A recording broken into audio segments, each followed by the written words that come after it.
What's up guys, Larry Chen here. Welcome to another episode of Hoonigan Autofocus. We're in New Jersey and today we're featuring an Alfa Romeo, right? This is Anthony. Hi Anthony. Hello. He's the builder of this amazing car, but I don't know much about Alfas, so you're gonna have to school me on this. What year is this and what model is this? So this is a 1987 Alfa Romeo Spider. Okay. It's just known as Spider. Just known as a Spider. Okay. And so how did you acquire this thing? Well, we work with a dealership in upstate New York, and it's been sitting derelict outside for years as I worked with them, and one day I asked them about it, and it got sold to me. That's it. There's a lot of things going on with this. I don't even know what motor it has. I know it's probably pretty special, but you actually made the trek all the way from Long Island to kind of near Princeton, right? Yep. For this the Pass Mag show at Formula Drift. And how was it received? Was it pretty well received? I mean, there's a lot of interesting cars at the show, and it's such a wide variety, right? You got the, I don't know, straight up show guys. You got the actual race cars. And then you guys, you got cars like this. So I guess it's received pretty well. A lot of people didn't even know what it was. Yeah. So we got guesses that it was a Porsche. A couple of people guessed that it was a Ferrari because of the taillights, but it's just an Alfa Romeo. Yeah. Well, let's start on the outside. So what have you done different in terms of body-wise? Well, the first thing you'll notice here is the louvered hood. I had an old hot rod guy do that, local to me. The NACA here for the intake goes straight down to the turbo. Okay, so that's also already really special. Can we just, let's just move forward to the engine, because I don't know what's in it, and it already sounds crazy as you were pulling it up. Let's just look at the engine. Okay. Real quick. Oh, buddy. Holy cow. Okay, so what are we looking at here? All right, so we're looking at the engine that the car came with. It's a 2-liter Alfa 4-cylinder. I've never opened it up. It's never been out of the car. It's completely stock from valve cover to oil pan. Just added turbo, intercooler, custom intake, 8 injectors, you can see. GM LS coil packs, and it's all ran by a Megasquirt ECU. And it runs about 21 pounds of boost and produces 237 horsepower at the wheels. How much does this weigh? Weighs about 2,400 pounds. It's a little bit heavier than a Miata. So it scoots out pretty good. Yeah, it definitely gets out of its own way.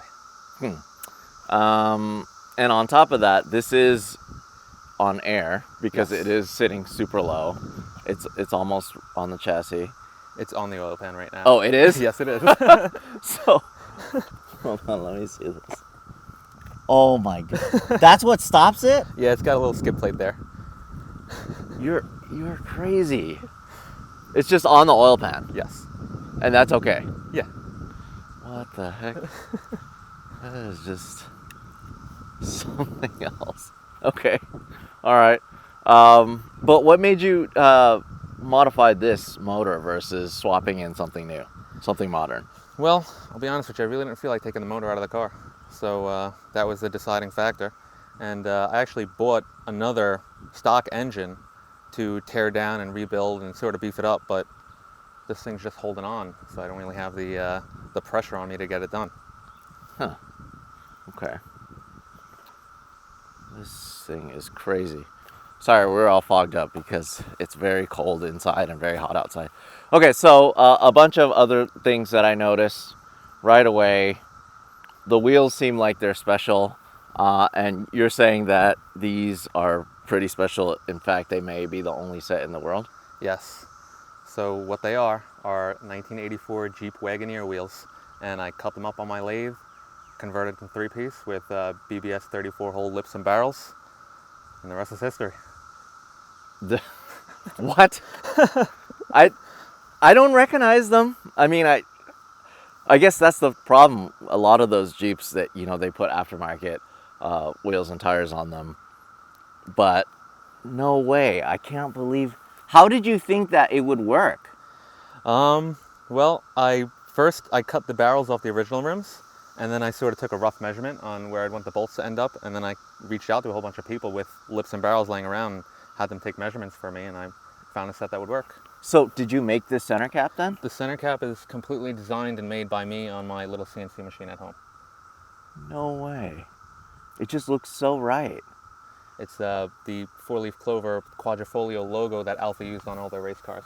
Yeah, so what size is it, front and rear? It's a 17 by 8.5. And the factory wheel is actually a 15 by 6. Huh. And how did you figure out that it would tuck in perfectly? I'll be honest with you, that was just dumb luck. You have pretty good luck. Okay, all right, so there's that. And then the taillights, they're really special. Yes. What are these? These are Ferrari F50 taillights.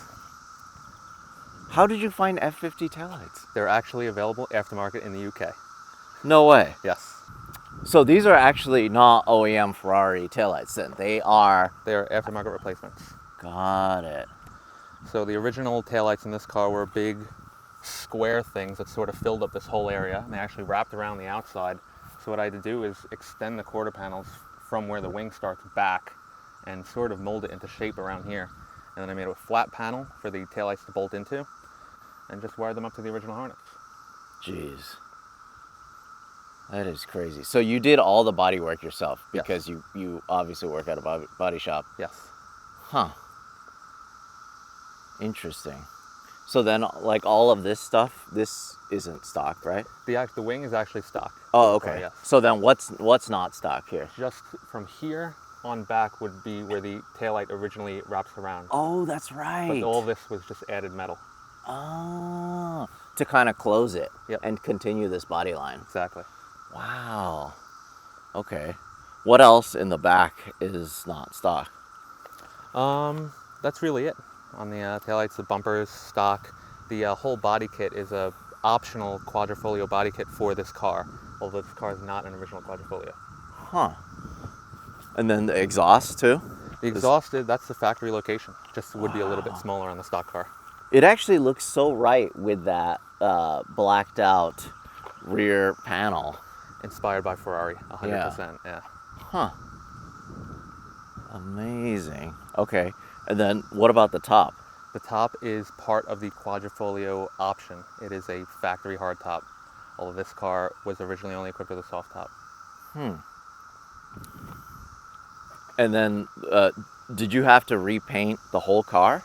The whole car was repainted. Actually, the nose was repainted twice. The rear was repainted twice because the nose, I had to modify the body lines to fit these earlier style Aero headlight covers, Corella. And the rear, when I did the taillights, I had to repaint the quarter panels to do that. And then is this plastic or glass? It's like Perspex, yeah. Plastic. Okay. Huh. There's just so many rare parts on this thing. Well, first of all, I don't really see these that often in Los Angeles for whatever reason. I don't know why. But also, on top of that, this is definitely the first modified one we've ever seen. And this is the first Alfa that we've ever featured on Autofocus. I've shot a couple before. I've shot my buddy Dorian. He's really big into Alfas in Los Angeles. And I've shot a couple of his old ones. But I've never shot anything like this. This is just so cool. So, like, what about this badge? Is this stock? Yes, it is. All Series 3 Spiders came with Pininfarina badges. They were designed by Pininfarina. Huh. So, how often do you drive this thing? Well, I pretty much drive it every day to work. I only work about 4 miles away from where I live, so I never really worry about making a long drive with it. But honestly, if it wasn't for the wheels, I would have driven it from Long Island to here. And I've driven this car with my old set of wheels to Philadelphia and back quite a few times for shows. It's just because the wheels, the clearance is just so it's just tight. those short sidewalls are a little rough. Even with the air ride, I don't feel comfortable doing it. Okay. Huh. All right. So tell me what's going on here. I love the gated shifter. That's Okay. pretty cool. Gated shifter here. Basically, the original shift boot obviously had a cloth type shift boot, and it was ripped. So I didn't want to get a replacement, so I drew this up on in Fusion and cut it out on a CNC plasma table. Took a few tries to get the pattern perfect, but it works. That's so cool. So 5-speed reverse. Yes. And then, so these switches, that's for the air ride? Yes. And the pump and everything is in the trunk? Yes, in the trunk, and the tank's under the car. Ah. Okay. And then, so like, what all this is that's not... No, these are actually factory, and it's horrible. Did not hold up. None of the plastic on this car held up. Ah. So. It's that 80s Yeah, it was a bad era Italian for plastic, especially in Italy. Uh-huh. Okay, and then, so tell me what's going on here. This is your... So this is my main gauge cluster here. It communicates via CAN bus to my ECU, and in the middle here we have what's called a Pi dash, and it's actually run by a little computer called a Raspberry Pi, and it's a fully functioning computer. I could actually change the tune on the car from it. Huh. It's so crazy. Everything is of era, or you try to make it of era, and then BAM technology. yeah, right in your bam. face. Yeah. Yeah. I mean, just so it runs right, and then you can monitor everything. I'm sure it's going to be a little tougher with a bunch of old gauges. Yeah. And practically none of them worked. Yeah. Tell me about the seats. Seats, they're just the factory seats, rewrapped in black. This car was originally equipped with a tan interior. That wasn't really my style. So, completely blacked out everything. Huh. Yeah, it is really, really cool. Can I see you air it up? Yeah, it's actually... Wow.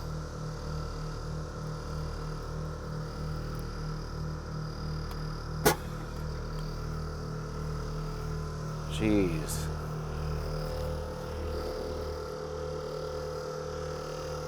It drops very quickly. Yeah? Yeah. Let me see it drop. Once it's aired up all the way. Let me see it drop. Or just let me know when you're gonna do it.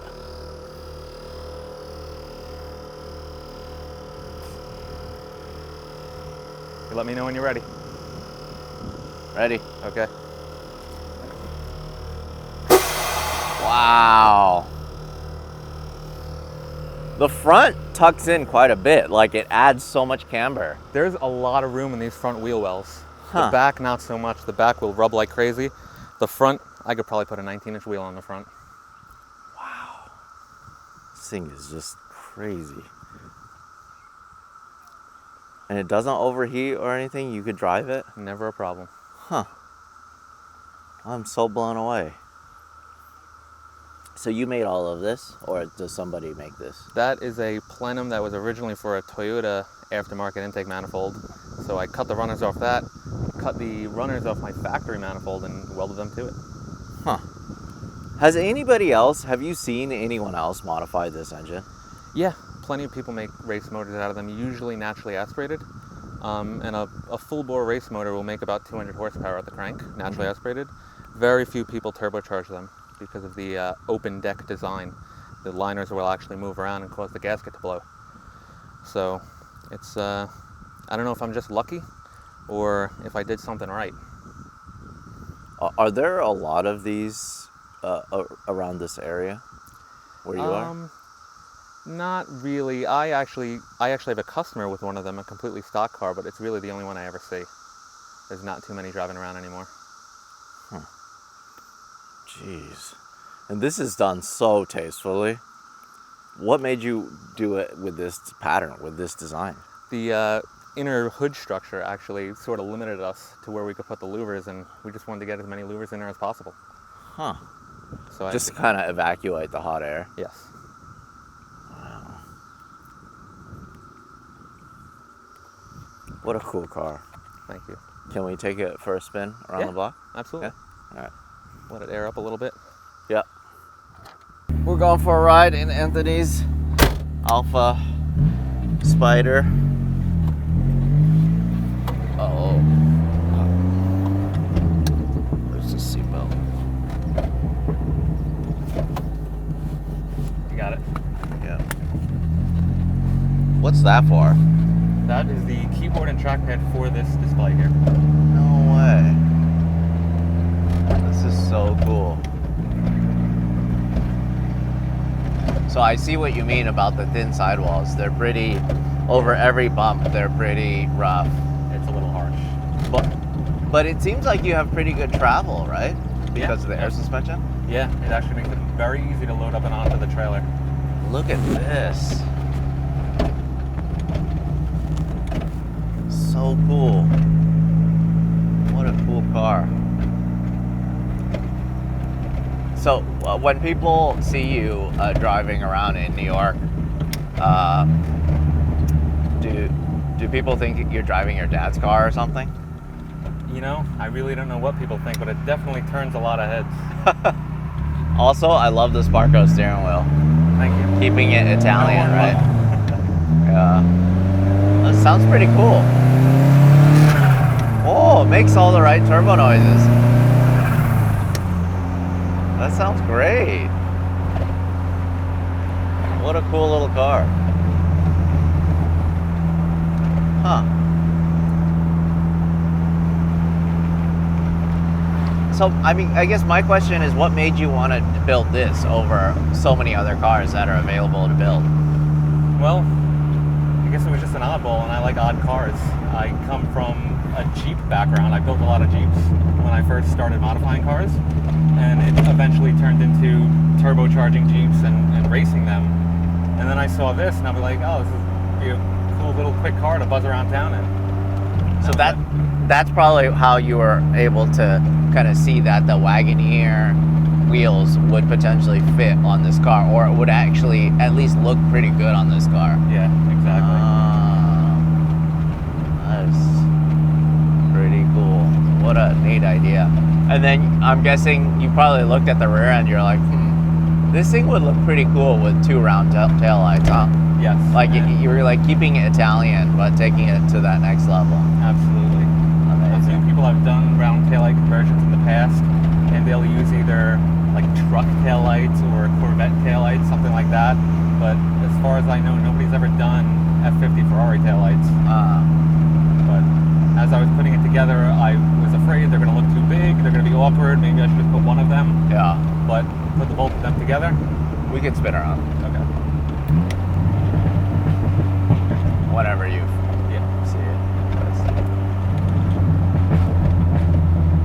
Yeah, it's popping, cracking, making all these good noises.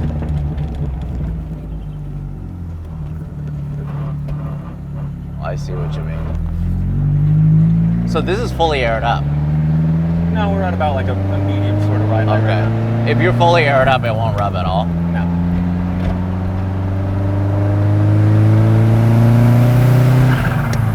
Wow, that sounds so good. It does have an anti-lag, so it will, I have it on a switch and it will hold the throttle open a little bit and sort of keep the boost up when I'm in between gears. It's very loud though, so I don't know if I want to disturb the neighborhood. Interesting. It's on this ominous unlabeled switch here. Oh, okay. Yeah. All right. Jeez, what a cool car. So what's the red line on this then? 7,000. Okay. And we dynoed it on the wheel speed dyno, and it makes power all the way up to red line, never falls off. Huh. But I sort of had to keep the RPMs down a little bit to give it a fighting chance of holding on. Yeah, because it's never been open, that motor. Exactly. So how many miles are on the motor then? 113,000 when I got it, and I haven't had an odometer since. So I probably put about 15,000 miles on it since I built it. So I would say close to 130,000.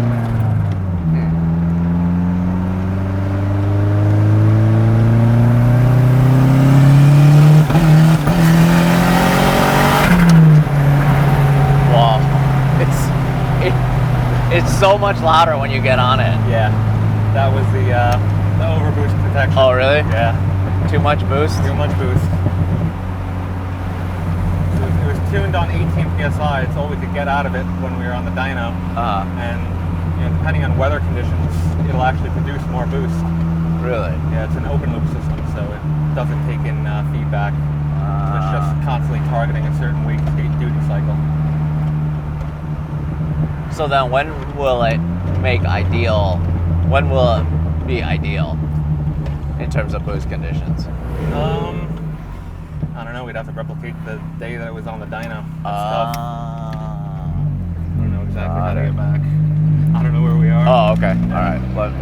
Let me map it back. Let me map. And we're going to have to turn around. Yeah.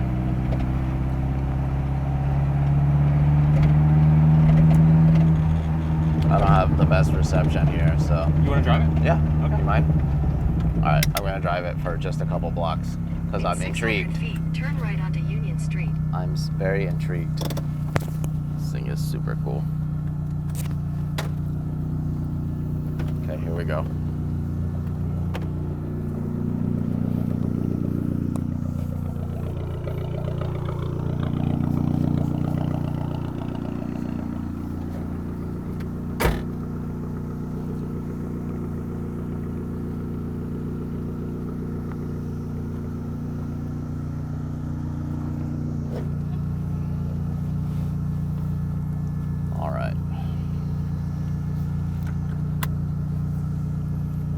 Do you let anyone else ever drive your car? I would. Nobody ever really asks. John's afraid to drive it, so. Why? I don't know, he's terrified of small cars. That's why he built a big old luxury boat. Got it. Okay. Let's see. The clutch and gas, I mean, I guess they're a little weird for people to get used to for the first time, because the gas is actually pretty high. I don't know, but the clutch feels normal to me. Oh, I see. Okay, Yeah. it's like there's an initial play kind of dead thing. zone, yeah. Got it.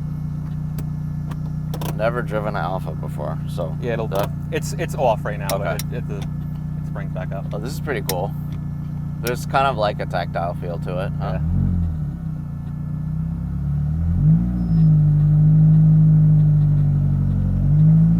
You can really hear that fuel pump working, huh? Yeah, it's a big one.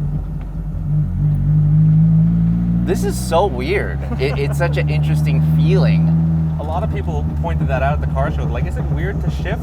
And I'm like, it's great for ripping second gear. Take the next So right then- onto straight down. Street, then turn left onto What Shut Drive. transmission is this then? It's the stock 5-speed that the car came with. Oh, was I supposed to make that? Yeah, we're supposed to make right Okay. there. Sorry. No worries. Make a U-turn, then turn left Cool onto FJ Union though. Street. Manual steering, manual brakes. So Got it. I hope your leg strength is good for those brakes.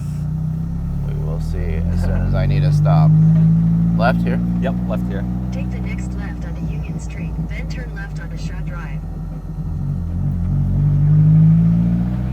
Wow, it drives really nice, but it's so weird. I'm reaching for the shifter, Yeah. and I'm trying to. You'd think it would be down here. Yeah, I but think it's Shut down. Drive, I then think it's turn down left here, onto but Jersey 27 left, North. left.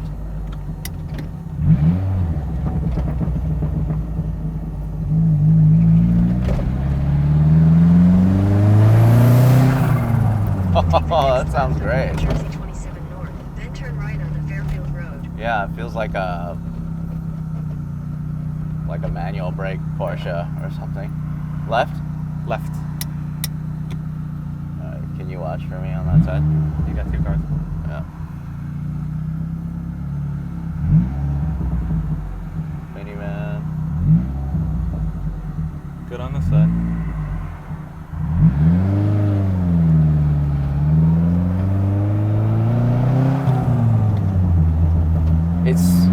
It's so easy to drive. Take the next right onto Fairfield Road. Right here.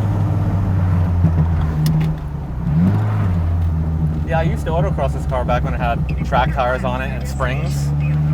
And it was pretty damn good. It was faster than my dad's 68 Camaro, Really? which I would consider in the same class of old, sort of not exactly track cars. Yeah, But- it feels so good to drive. Everything is tight. Everything's really nice. So how did you even get the air suspension on this thing? This car doesn't have coilovers or anything like that, or a coilover spring. It has separate springs and shocks. So I just found bags that fit in the front, bags that fit in the back, had to modify the rear coil mounts a little bit for them, and move the rear shocks because the springs were actually quite small in the back. Destination is on the But way. I got it all in there, and they're just regular, universal, 2,500 pound capacity double bellow airbags. It's just such an interesting build, and I guess these are the ones that I really appreciate. I could truly write a novel on this car. Yeah. What a cool car. So what is this for? What is this button? That's the ignition. Oh, okay. Yep. Oh. So it actually still starts with the key, but as far as firing up the aftermarket ECU and all that, it's all on that little missile switch. Amazing. Anthony, thank you so much for showing us your car. No problem. It's my pleasure. There's just so many little things about this thing that kind of it just makes it super special, and I really appreciate you letting me drive it. The feel, this actually kind of added to the experience, this gated shifter feel. I mean, because it would be fine without it, right? But Yeah. it actually just, I guess, especially when I try to go back into first, like you feel like a hard Yeah. stop. Yep. That's pretty cool. I like it. Thank you so much. No problem.